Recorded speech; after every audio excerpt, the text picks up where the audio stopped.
নমস্কার বন্ধুরা, আপনারা দেখছেন ভারত রেশন। আপনাদের সঙ্গে রয়েছি আমি অমিত। বন্ধুরা, বাংলায় একটা প্রবাদ রয়েছে, ভূতের মুখে রাম নাম।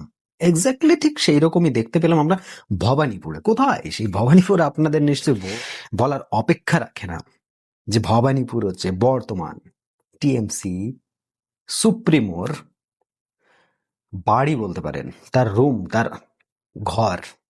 আর সেই ভবানীপুরের মধ্যে গিয়ে বিরোধী দলনেতা শুভেন্দু অধিকারী যা কাণ্ডটা করলো, তাতে মমতা ব্যানার্জি দিদিকে, সকলের প্রিয় দিদিকে, স্টেজ থেকে নেমে পালিয়ে যেতে হলো।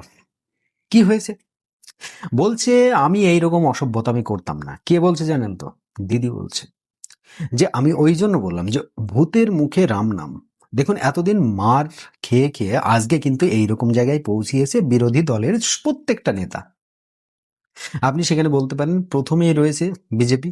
আমরা এর আগে দেখেছি পঞ্চায়েত ভোট থেকে শুরু করে একদম লোকসভা ভোট পর্যন্ত প্রত্যেকটা ভোটেই মার খেতে হয় কাকে? ওই বিরোধী দলের যে সমস্ত নেতা যারা রয়েছে, যে সমস্ত কর্মী রয়েছে তাদেরকে, যারা সাপোর্টার রয়েছে তাদেরকে। আজকের ডেটে মমতা ব্যানার্জি একটু উল্টিয়ে কথা বলছেন। তিনি আবার বলছেন যে আমি এইরকম অসভ্যতামি করতেন না। তো অসভ্যতামি কোনটা? রিসেন্টলি গত শনিবার মমতা ব্যানার্জি ভবানীপুরে একটা জনসভার আয়োজন করেছিলেন। তিনি সেখানে, তার বাড়ি বলে কথা, তিনি যখন তখন যে কোনো জায়গায় কোনো পারমিশন ছাড়াই তিনি জনসভা করতে পারেন, কারণ সেটা তার ঘর, এটা তার বাপের ঘর আর কি। অবভিয়াসলি তার সম্পত্তি, সে যা ইচ্ছা তাই করতে পারে। আর ঠিক সেই দিনেই শুভেন্দু অধিকারী, আপনারা সকলেই জানেন, দুই বাঘা লিডার, একজন বিরোধী দলনেতা শুভেন্দু অধিকারী আর একজন হচ্ছে মমতা ব্যানার্জি, এই দুই লিডার কিন্তু একই বিধানসভা থেকে তারা প্রার্থী হয়েছেন। তো স্বাভাবিক বিষয়, প্রত্যেকেই একে অপরকে ডাউন করার চেষ্টা করবে। যেদিন মমতা ব্যানার্জির সভা, সেই দিন বিরোধী দলনেতা শুভেন্দু অধিকারীর পথযাত্রা। বা এমনও হতে পারে যেদিন পথযাত্রা ছিল সেই দিনই মমতা ব্যানার্জি সভার আয়োজন করেছে। এটাও হতে পারে, না হওয়ার কিছু নয়। তবে যেটা ঘটেছিল, যখন সভা চলছে, মমতা ব্যানার্জি ভাষণ দিচ্ছেন, ঠিক সেই সময় শুভেন্দু অধিকারীর সভা, যে শোভাযাত্রা, সেই যাত্রা, পথযাত্রা কিন্তু চলে যাচ্ছে মমতা ব্যানার্জির সামনে দিয়ে।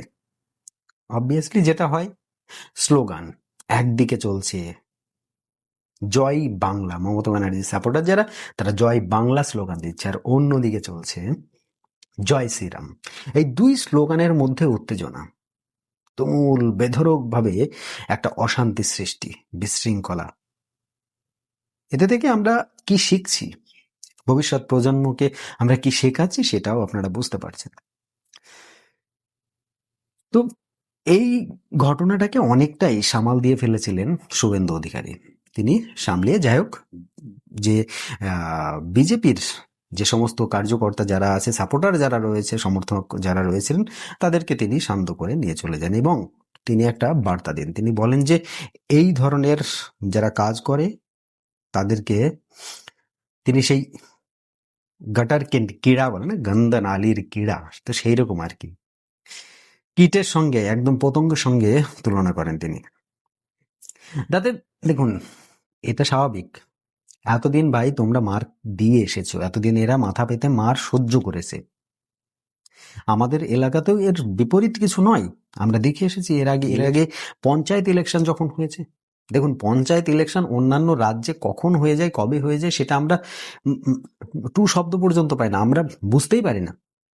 রিসেন্টলি দেখুন না, তামিলনাড়ুতে আমাদের ওয়েস্ট বেঙ্গলের সঙ্গেই ইলেকশন হচ্ছে। আপনারা কি তামিলনাড়ুর কোনো বিশৃঙ্খলার কোনো খবর খুঁজে পেয়েছেন? হতে পারে কয়েকটা জায়গায়, ওটা ব্যতিক্রম, কিন্তু আমাদের পশ্চিমবঙ্গে দেখুন, পশ্চিমবঙ্গের এত সিকিউরিটি টাইট থাকা সত্ত্বেও, কিন্তু বিজেপি বা যে সমস্ত অপোজিশন প্রার্থী যারা রয়েছে তাদেরকে মারধর, বিজেপির যে বুথ এজেন্ট রয়েছে তাদেরকে মারধর করে বাইরে বের করে দিয়ে, এগুলো কিন্তু আমরা দেখতে পেয়েছি। হুমায়ুন কবিরকে বুথের মধ্যে যেতে না দেওয়া, তো এগুলোও আমরা দেখেছি। তো সেই সব জিনিসগুলো দেখুন, আলটিমেটলি কি হচ্ছে, এগুলো তো সমাজকে বা আগামী প্রজন্ম যারা রয়েছে তাদেরকে আমরা শেখাচ্ছি, তাই না? তো স্বাভাবিক বিষয়, বিশেষজ্ঞরা এই নিয়ে অনেক সমালোচনা করেছে। তারা বলেছে যে এই ধরনের যে ঘটনাগুলো পশ্চিমবঙ্গে ঘটছে সেগুলো আগামী দিনের জন্য অত্যন্ত দুঃখজনক, এবং আমরা যে বাংলা, যে পশ্চিমবঙ্গ একটা সময় সারা ভারতবর্ষকে শিক্ষা দিয়ে বেরোতো, সারা ভারতবর্ষকে শিখিয়ে আসতো, আমরা দেখেছি সায়েন্স বলুন, সাহিত্য বলুন, প্রত্যেকটা জায়গায় কিন্তু এগিয়ে ছিল আমাদের পশ্চিমবঙ্গের যে মুনি ঋষিরা যারা ছিলেন এক সময়, তারপরে যে সমস্ত মহান ব্যক্তিত্ব ছিলেন তারা। তারপরেও আজকের ডেটে এই পশ্চিমবঙ্গ এমন একটা জায়গায় পৌঁছে গিয়েছে শুধুমাত্র শুধুমাত্র কার জন্য সেটা আপনারা খুব ভালোভাবেই জানেন। ৩৪ বছর রাজত্ব করেছে যখন বামফ্রন্ট, ঠিক তারপরে এসে সেই সেই যে রাস্তা, সেই রাস্তাটাকে আরো এবড়ো খেবড়ো করে নিয়েছে তৃণমূল কংগ্রেস, টিএমসি। আর তার মসনদে বসে রয়েছে মমতা ব্যানার্জি। দেখুন, অনেক অনেক কিছু বলে এরা, এরা মুখে অনেক কিছু বলে, কিন্তু কাজে তার বিন্দুমাত্র হয় কিনা সেটা আমরা অনেকেই জানি না। আপনাদেরকে ছোট্ট একটা রিসেন্টলি ঘোষণা করলো, সেটা নিয়েও বলে দিই।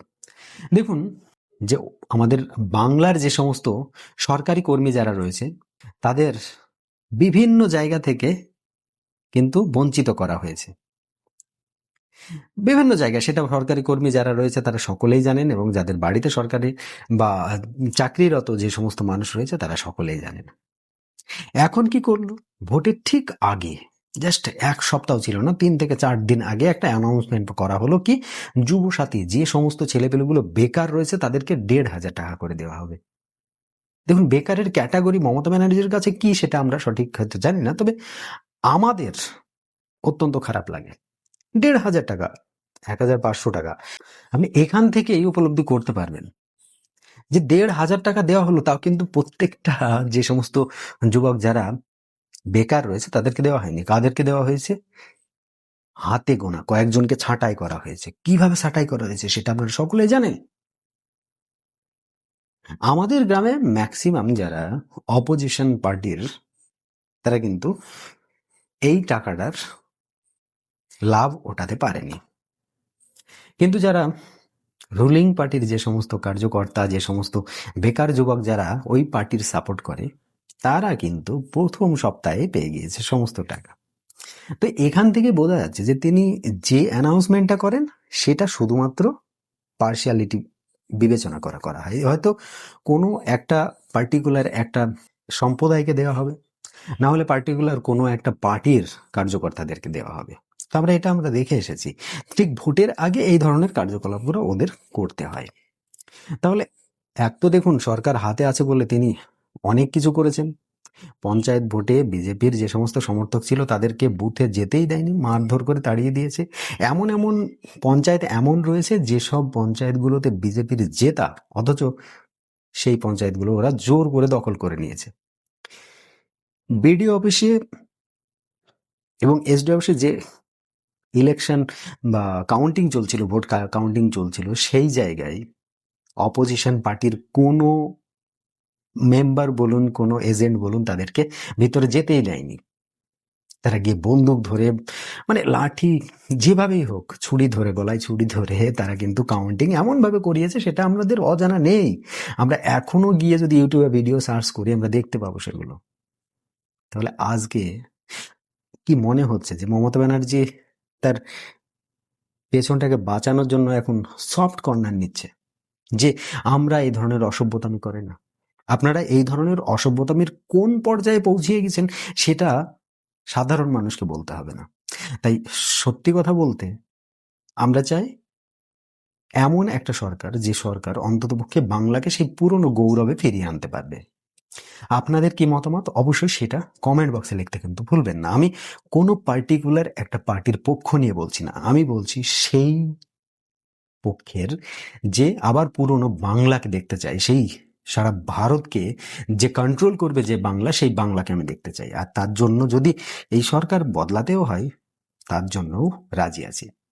আপনাদের কি মতামত অবশ্যই সেটা কমেন্ট বক্সে লিখতে ভুলবেন না। 2026 ইলেকশন, বিধানসভা ইলেকশন, এই ইলেকশনে কি সরকার বদলাতে চলেছে?